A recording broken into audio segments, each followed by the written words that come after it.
इस देश के मिडिल क्लास को कुछ हासिल नहीं होता। ऐसा लगता है कि सरकारें समझती हैं कि देश के मिडिल क्लास के ना सपने हैं ना अरमान है, लेकिन वो सोने का अंडा देने वाली वो मुर्गी है जिसकी गर्दन जब चाहे मरोड़ के टैक्स वसूल लिया जाए। इसी के चलते सर मैं कहना चाहता हूं कि इस देश में मांग यानी कि डिमांड इसलिए गिर रही है क्योंकि इस देश का मिडिल क्लास सिकुड़ रहा है। तमाम आंकड़े एफएमसीजी सेक्टर से लेके गाड़ी बेचने वाले कंपनियों की सेल्स के आप उठाकर देखेंगे तो वो आपको यही बताएंगे कि इस देश का मिडिल क्लास खर्च नहीं कर रहा, और खर्च इसलिए नहीं कर रहा क्योंकि उसकी जेब में आमदनी ही नहीं है। मिडिल क्लास खाली सेंसस के लिए नहीं है सर, उसके भी अपने अरमान हैं, उसके अपने सपने हैं। 1989 में यूनाइटेड स्टेट्स ऑफ अमेरिका में एक पिक्चर बनी थी जिसका नाम था Honey I shrunk the kids. मुझे लगता है भारत देश में वर्ष 2025 में पिक्चर बननी चाहिए honey I shrunk India's middle class. Sir मैं आपको साफ तौर पे बताना चाहता हूं कि मिडिल क्लास टैक्स उससे वसूला जाता है जैसे उससे किसी अधिकार से हम टैक्स ले रहे हैं और सुविधा उसको एहसान मुताबिक दी जाती है। सर नेस्ले इंडिया के अभी आंकड़े आए जो इस देश की सबसे बड़ी एफएमसीजी कंपनियों में आता है।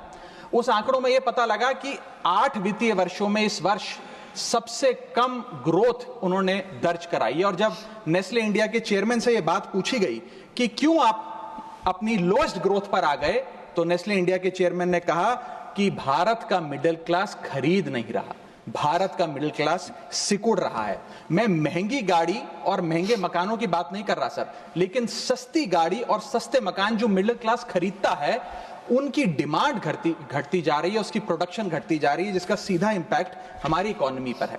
काफी चर्चा हुई सर सरकार द्वारा कि हम मिडिल क्लास के लिए 12 लाख की टैक्स रियायत लेकर आए।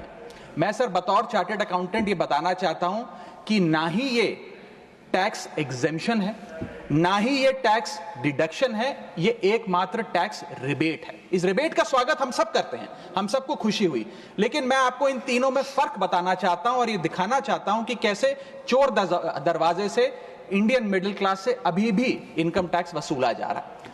पहली चीज सर, ये इनकम टैक्स एग्जेम्पशन नहीं है। एग्जेम्पशन होता है जैसे एक सोर्स ऑफ इनकम पर इनकम टैक्स लगे ही ना, जैसे कि इस देश में एग्रीकल्चरल इनकम, खेती बाड़ी से जो कमाई होती है उस पर कोई इनकम टैक्स नहीं लगता। ये वो नहीं है। ये टैक्स डिडक्शन भी नहीं है। टैक्स डिडक्शन होता है कि फर्ज करिए आपने साल में 15 लाख रुपए कमाए, इनकम टैक्स डिडक्शन आपको 12 लाख रुपए की मिली, तो 15 घटा 12 3 लाख पर आपको इनकम टैक्स देना पड़ेगा। ये टैक्स डिडक्शन भी नहीं है, ये टैक्स रिबेट है।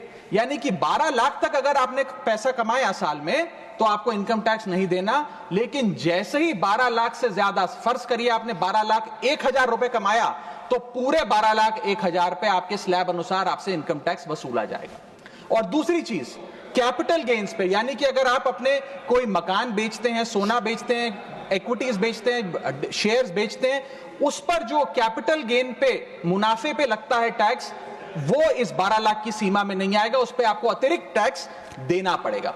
सर लेकिन इस 12 लाख की रियायत से कितने लोगों को भारत देश में फायदा हुआ, यह भी समझने की आवश्यकता है। हम 140 करोड़ की आबादी वाले देश में रहते हैं जिसमें मात्र 8 करोड़ लोग इनकम टैक्स की रिटर्न भरते हैं, और इन 8 करोड़ लोगों में से मात्र 3 करोड़ लोग इनकम टैक्स भी भरते हैं। यानी कि 8 करोड़ लोग इनकम टैक्स की रिटर्न भरते हैं, 5 करोड़ लोग जीरो इनकम दिखा के अपनी इनकम टैक्स की रिटर्न भरते हैं, जीरो टैक्सेबल इनकम, और उनसे कोई इनकम टैक्स नहीं वसूलती।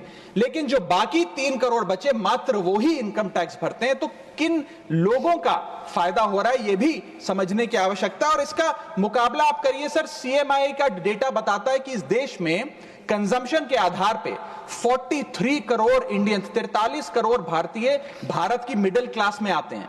43 करोड़ में से मात्र 2 से 3 करोड़ लोगों को ही इसका फायदा होने जा रहा है। उसका हम स्वागत करते हैं, लेकिन बाकियों के लिए क्या? वित्त मंत्री जी ने यह फैसला जब सुनाया तो कहा कि इससे भारत की कंजम्पशन बढ़ेगी, खपत बढ़ेगी, और इकोनॉमी का चक्का, इकोनॉमी का पहिया चलने लग जाएगा। मैं आपको बताना चाहता हूं और इस सदन में भविष्यवाणी करता हूं सर कि इस टैक्स रियायत से इस देश की कंजम्पशन नहीं बढ़ने वाली। अगर आप वास्तव में इस देश की खपत यानी कि कंजम्पशन बढ़ाना चाहते हैं तो आपको इनकम टैक्स के साथ साथ जीएसटी नाम का टैक्स कम करना पड़ेगा। क्योंकि जीएसटी वो टैक्स है जो इस देश का अमीर से अमीर आदमी और गरीब से गरीब आदमी भी देता है। जब गरीब आदमी अपने घर में चूल्हा जलाने के लिए माचिस खरीदता है तो उस पर भी जीएसटी देता है, और अमीर आदमी जब सफर करने के लिए मर्सिडीज और बीएमडब्ल्यू खरीदता है उस पर भी जीएसटी देता है। जीएसटी वो लोग भी देते हैं जो इनकम टैक्स नहीं भरते, जीएसटी वो लोग भी देते हैं जिनको सरकार उन 80 करोड़ भारतीयों को जिनको फ्री राशन देती है, जीएसटी उनसे भी वसूला जाता है। तो सही मायने में अगर आप भारत में खपत यानी कि कंजम्पशन को बढ़ाना चाहते हैं, इकोनॉमी रिवाइव करना चाहते हैं, तो आपको जीएसटी कम करना पड़ेगा और जीएसटी स्ट्रीमलाइन करना पड़ेगा। मैं ये भी भविष्यवाणी आज करना चाहूंगा, क्योंकि भारत का household debt to GDP ratio आज 40% पे खड़ा हो गया। सरल भाषा में बताऊं तो भारत के मिडिल क्लास परिवार आज रोजमर्रा के जीवन के लिए, अपने डेली एक्सपेंसेस के लिए लोन लेने पर मजबूर हो गए हैं, चाहे वो पर्सनल लोन हो, चाहे वो क्रेडिट कार्ड के जरिए हो, या चाहे वो अन्य प्रकार से फाइनेंशियल इंस्टीट्यूशन से ब्याज पर पैसा लेना हो। यानी कि जो सैलरी 1 तारीख को आती है वो पहले ही आपके रोजमर्रा के जीवन में जो आपने खर्चा करने के लिए ब्याज पर पैसा लिया हुआ है उसके भुगतान में लग जाती है, और इंडिया का मिडिल क्लास एक डेट ट्रैप में फंसता जा रहा है। ये लोन कोई मकान बनाने के लिए या दफ्तर खरीदने के लिए या एसेट क्रिएशन के लिए नहीं है, ये day to day expenses meet करने के लिए, जो भारत के मिडिल क्लास को एक डेट ट्रैप में खड़ा करता जा रहा है।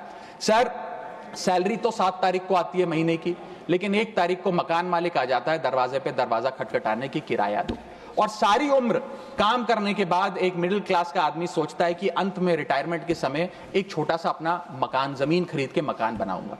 जमीन खरीद के मकान बनाना तो छोड़िए सर, आज रियल एस्टेट के प्राइसेस आपकी अर्निंग्स, मिडिल क्लास की अर्निंग्स के मुकाबले इतने ज्यादा हैं कि रिटायरमेंट 2-3 जन्म काम करने के बाद, रिटायरमेंट लेने के बाद भी शायद वो 2 BHK अपार्टमेंट भी नहीं खरीद पाएगा। इसीलिए मिडिल क्लास आज सरकार को वो गाना सुनाना चाहता है कि सारी उम्र हम मर मर के जी लिए, एक पल तो अब हमें जीने दो।